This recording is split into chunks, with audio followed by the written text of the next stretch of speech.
The abortion debate is not driven by mere disenchantment. The notion that the baby in the womb is just a clump of cells and nothing more.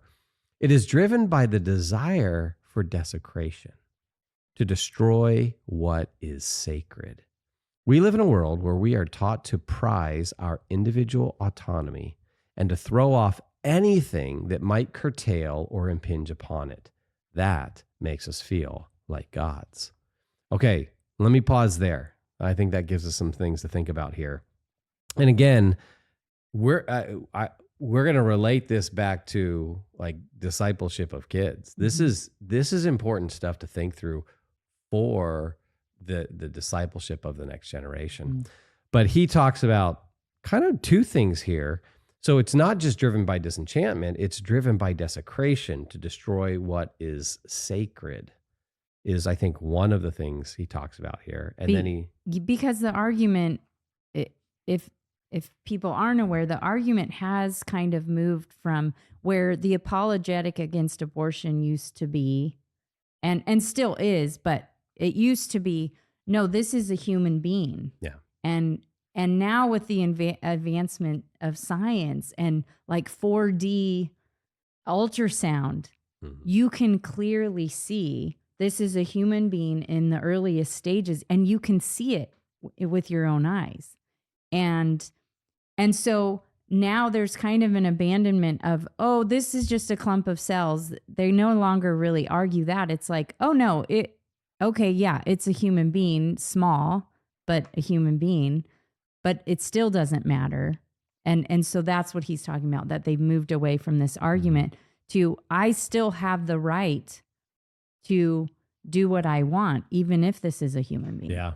Yeah. And gosh, you might sit there and think, God, how could we get to that point where we would now start saying this class of human beings, they're human beings, and yet they are not valuable enough to preserve their life. In fact, we would say it's justified to murder them.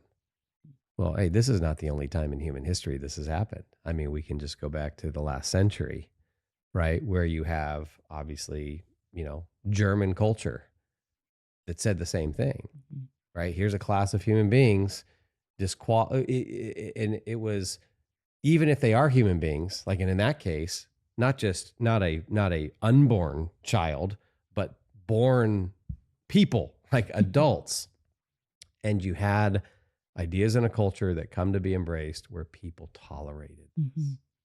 And so, I mean, just pausing and thinking about the gravity of this moment, like, and helping our kids understand that we are at a point in American culture where there is maybe, I don't know what percentage we might say, 30, 40%, at least people who would identify with this particular political party and who would also embrace all the kind of the planks of the platform and would be okay with this. That's a large portion of our culture that has seemed to move in this direction.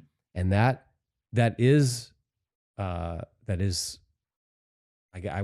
one sense, I want to say it's scary, right? That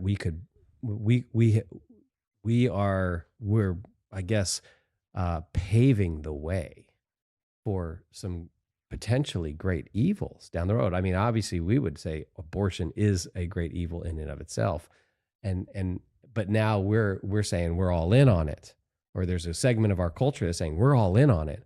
Yeah, we know those are human beings, and we actually think it's okay to kill those human beings for whatever reasons. Yeah, I think it is important to talk to our kids about that, and again, to tether it with, this is where C.S. Lewis talked about the value of reading old books, is because when we read about times in past, we're able to see their blind spots very easily. For example, in American history, we read about slavery. To modern ears, it's so obvious to us that Black Americans are not less valuable than white Americans. And it seems like such an obvious blind spot to us, right? Because we're removed from that time. And now we we see things completely differently. So, but what C.S. Lewis talks about is that doing this exercise will help us to see the blind spots of our own time. And this is a blind spot of our own time. But this is what human beings do over and over again in every culture and every time. We otherize people. So whether it's Jews during the Holocaust, those are human beings, but they're lower than human beings. And the same argument is basically being made for abortion now. Okay, they're human beings, but they don't get all the rights that we do as born human beings. And what Carl Truman is saying, it's even worse than just saying they're not human beings. It's like they're celebrating that we have this power and no one's going to take it from us to take the life of another human being and not mourn it, but actually celebrate it. And that's what makes us feel like a god. Yeah. It is driven by the desire for desecration, to destroy what is sacred. Yeah, and that's just a different level. It's not, and that's where he contrasts it with not just a clump of cells. It's actually looking at that thing and going, I'm going to destroy it, no matter who thinks it's sacred. Yeah. And that's where you see the outright celebration of evil and the partaking in evil. And this is where, I mean, you start to get a sense of, I guess, looking at ancient Near East cultures and child sacrifice and all of the evil in those cultures. And you think, I mean, the Christian West was at one time far removed from that. And now as the Christian West fades, as Christianity fades, now it's being replaced. Yeah, here we are celebrating child sacrifice again. Yeah. And so he the second thing I wanted to just highlight and comment on is he says we live in a world where we're taught to prize our individual autonomy and to throw off anything that might curtail or impinge upon it. That makes us feel like gods. Well, and if you think about it, this takes us right back to Genesis 3. The garden and the temptation. Oh, what is the appeal from the serpent? You can be like God. Yeah, you can be like God.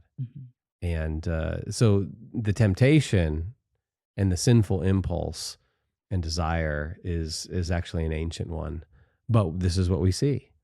And American culture celebrates autonomy as the highest good. And when you lose transcendence in a culture, when you lose God, when you become more secular, right? It doesn't mean that God and worship and religious fervor and all that is out the door, because we are by nature religious beings. We're going to worship something. And what we've done is we've just erected the autonomous self as the highest being, the highest value, and it makes us feel like gods. We've replaced God with ourself, and this is just the story of fallen human history.